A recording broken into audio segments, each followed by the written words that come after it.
വിശ്വാസികൾ 3 തരമാണ്.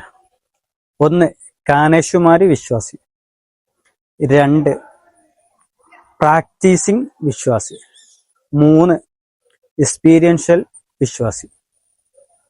ഈ ഒന്നാമത്തെ കാനേഷുമാരി വിശ്വാസി എന്ന് പറഞ്ഞാൽ അദ്ദേഹം സമൂഹത്തിൽ എണ്ണപ്പെടുക വിശ്വാസികളുടെ കൂട്ടത്തിലായിരിക്കും. ഒപ്പം സമൂഹത്തിൽ വിശ്വാസിയുടെ സ്ഥാനമാനങ്ങൾ അദ്ദേഹത്തിന് ലഭിക്കും.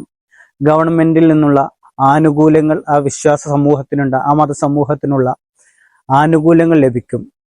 റിസർവേഷൻ ഉണ്ടെങ്കിൽ അത് ലഭിക്കും, സ്കോളർഷിപ്പ് ഉണ്ടെങ്കിൽ അത് ലഭിക്കും, ജോലി ഉണ്ടെങ്കിൽ ആ മതവിശ്വാസത്തിന് പ്രത്യേകം സംവരണം ചെയ്ത ജോലികൾ ഉണ്ടെങ്കിൽ അതിൽ അദ്ദേഹത്തിന് പങ്കാളിത്തം ഉണ്ടാകും, അത് അദ്ദേഹത്തിന് ലഭിക്കും. ഇങ്ങനെ ഇവിടുത്തെ ഒരുപാട് ഉപകാരങ്ങൾ അദ്ദേഹത്തിനുണ്ടാവും.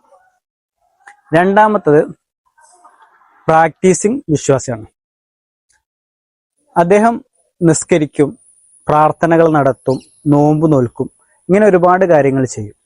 പക്ഷെ അദ്ദേഹത്തിന്റെ ഉള്ളില് നിസ്കരിക്കുന്ന സമയത്തും മറ്റു പല മേഖലയിലായിരിക്കും ചിന്തകൾ, മറ്റു പല ലോകത്തായിരിക്കും, പല യാത്രകളിലോ പല തിരക്കുകളിലോ ബിസിനസ്സിലൊക്കെ ആയിരിക്കും. അദ്ദേഹത്തിനും എന്ത് ലഭിക്കും? ഈ കാനേഷുമാരി വിശ്വാസിക്ക് ലഭിക്കുന്ന ആനുകൂല്യങ്ങളെല്ലാം ലഭിക്കും. ഒപ്പം അദ്ദേഹത്തിന് പടച്ചവന്റെ മുന്നിൽ ചിലപ്പോൾ മറുപടി പറയാൻ കഴിയും. പടച്ചവനെ, ഈ പറഞ്ഞതൊക്കെ ഞാൻ ചെയ്തിട്ടുണ്ട് എന്നൊരു മറുപടി അദ്ദേഹത്തിന് പറയാൻ കഴിയും. മൂന്നാമത്തെ ഒരു വിശ്വാസിയുണ്ട്, അതാണ് ഏറ്റവും മഹത്വമുള്ള വിശ്വാസി, എക്സ്പീരിയൻഷ്യൽ വിശ്വാസി. അദ്ദേഹം നിസ്കരിക്കും, നോമ്പ് നോൽക്കും, ഇതിലൊക്കെ അള്ളാഹുവിനെ, അവന്റെ റബ്ബിനെ, പടച്ചവനെ അറിഞ്ഞുകൊണ്ട് ചെയ്യുന്ന, ഫീല് ചെയ്ത് ചെയ്യുന്ന വിശ്വാസി. ഇവൻക്കാണ് വലിയ മഹത്വമുള്ളത്. ഇവൻക്ക് അങ്ങനെ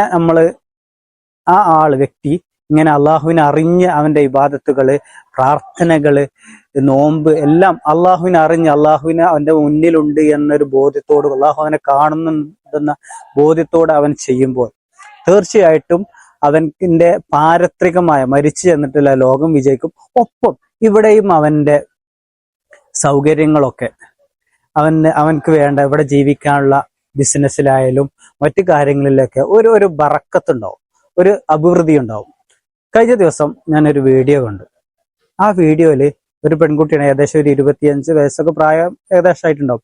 2 കുട്ടികളുടെ ഉമ്മയാണ്. അവര് പറയാണ്, ഞാൻ ഏകദേശം ഒരു 20 വയസ്സ് വരെ, പ്രത്യേകിച്ച് ഒരു സംസാരത്തിൽ എനിക്ക് മനസ്സിലായത്, ഒരു പ്രാക്ടീസിങ് മുസ്ലിം എന്നതിനപ്പുറം മറ്റൊന്നുമല്ലായിരുന്നു. പ്രാക്ടീസിങ് വീട്ടമ്മ, ഇസ്ലാമിക കാര്യങ്ങൾ പ്രാക്ടീസ് ചെയ്യുന്ന ഒരു വീട്ടമ്മ മാത്രമായിരുന്നു. പക്ഷെ എനിക്കൊരു കുഞ്ഞ് ജനിച്ച ശേഷം ഞാനൊരു ഡിപ്രഷൻ, പോസ്റ്റ് പാർട്ടം ഡിപ്രഷൻ എന്ന് പറഞ്ഞാൽ ആ ഡിപ്രഷനിലേക്ക് പോയി. ആ സമയത്താണ് ഞാൻ ഒരുപാട് കാര്യങ്ങൾ ആലോചിച്ചത്. അങ്ങനെയാണ് എനിക്ക് അള്ളാഹുവിനെ അറിയാൻ കഴിഞ്ഞത്, പടച്ചവനെ അറിയാൻ കഴിഞ്ഞത്. അങ്ങനെ പടച്ചവനെ അറിഞ്ഞു കഴിഞ്ഞപ്പോൾ ഞാൻ പടച്ചവനോട് എന്തും പ്രാർത്ഥിക്കുമ്പോൾ പടച്ചവൻ എൻ്റെ മുമ്പിലുണ്ട് എന്നൊരു തോന്നൽ വന്നു. അങ്ങനെ ഞാൻ തോന്നലോട് കൂടി ഞാൻ പ്രാർത്ഥിച്ചപ്പോൾ എനിക്ക് എൻ്റെ മറ്റ് സൗകര്യങ്ങളൊക്കെ താനെ ഉണ്ടായി വന്നു. പലപ്പോഴും നമ്മളൊക്കെ പറയും, എനിക്ക് ഇന്ന സാഹചര്യങ്ങളില്ല, എൻ്റെ സാഹചര്യം അനുകൂലമല്ല, സാമ്പത്തികാവസ്ഥ പരിതാപകരമാണ് എന്നൊക്കെ പരാതിപ്പെടുന്ന സമയത്ത് ആ സ്ത്രീ പറയുന്ന, ആ വീഡിയോയിൽ കണ്ട ആ സ്ത്രീ പറയുന്നത്, ഞാൻ ദൈവത്തോട്, പടച്ചവനോട് അടുത്തപ്പോൾ എൻ്റെ മറ്റെല്ലാ കാര്യങ്ങളും, എൻ്റെ ഫാമിലി, എൻ്റെ മാനസികാവസ്ഥ, എൻ്റെ സാമ്പത്തികാവസ്ഥ, എൻ്റെ ബിസിനസ് എല്ലാം വളരെ അഭിവൃദ്ധിപ്പെട്ടു. ഇതുപോലെ തന്നെയാണ് നമ്മുടെ ജീവിതത്തിന്റെ ഓരോ കാര്യങ്ങളും. നമ്മൾ ആത്മാർത്ഥമായിട്ട് അറിഞ്ഞു ചെയ്യുമ്പോൾ, പടച്ചവനെ അറിഞ്ഞ് ചെയ്യുന്നത് പോലെ മറ്റു കാര്യങ്ങൾ ചെയ്യുന്ന ജോലികള്, പഠനം, ഒരു വിദ്യാർത്ഥിയാണെങ്കിൽ വിദ്യാർത്ഥികളും ഇതേമാതിരി 3 രൂപത്തിലുണ്ടാവും. സ്കൂളിൽ വന്നു പോകുന്ന വിദ്യാർത്ഥി ഉണ്ടാവും, അധ്യാപകര് പറയുന്നത് മാത്രം പഠിക്കുന്ന വിദ്യാർത്ഥി ഉണ്ടാവും. ഇവരൊക്കെ പരീക്ഷയിൽ ജയിക്കും, ജോലിയൊക്കെ കിട്ടും. അതിന്റെ അപ്പുറത്ത് മൂന്നാമത്തെ ഒരു വിദ്യാർത്ഥി ഉണ്ടാവും. ആ വിദ്യാർത്ഥി അധ്യാപകർ പറയുന്നത് പഠിക്കുന്നതിനൊപ്പം പുതിയ വായനകൾ നടത്തും. വൈഡായ വായനകൾ, പത്രവായന, മറ്റ് ലൈബ്രറി പുസ്തകങ്ങൾ വായന, അങ്ങനെ വിശാലമായ ലോകത്ത് അവന്റെ സ്കില്ലുകൾ വർദ്ധിപ്പിക്കാനുള്ള കാര്യങ്ങൾ ആത്മാർത്ഥമായി ചെയ്യും. ഇങ്ങനെ നമ്മൾ കേവലം ഈ പ്രാക്ടീസിങ്ങിനപ്പുറം ഒരു എക്സ്പീരിയൻഷ്യൽ വിശ്വാസി അല്ലെങ്കിൽ എക്സ്പീരിയൻസ് സ്റ്റുഡന്റ്, ഇനി ജോലിയിലാണെങ്കിലും അതുപോലെ തന്നെ ജോലി ചെയ്ത് പോകുന്നതിനപ്പുറം പുതിയ തൻ്റെ ആശയങ്ങൾ അത് അറിഞ്ഞ് ആത്മാർത്ഥതയോടുകൂടി ഫീൽ ചെയ്ത് ജോലി ചെയ്യുമ്പോൾ അതിന് പ്രത്യേക ഒരു മനസ്സമാധാനവും അഭിവൃദ്ധിയും ഉണ്ടാവും. ഒപ്പം നമുക്ക് നമ്മുടെ ലോകം വിശാലമാക്കാൻ സാധിക്കും.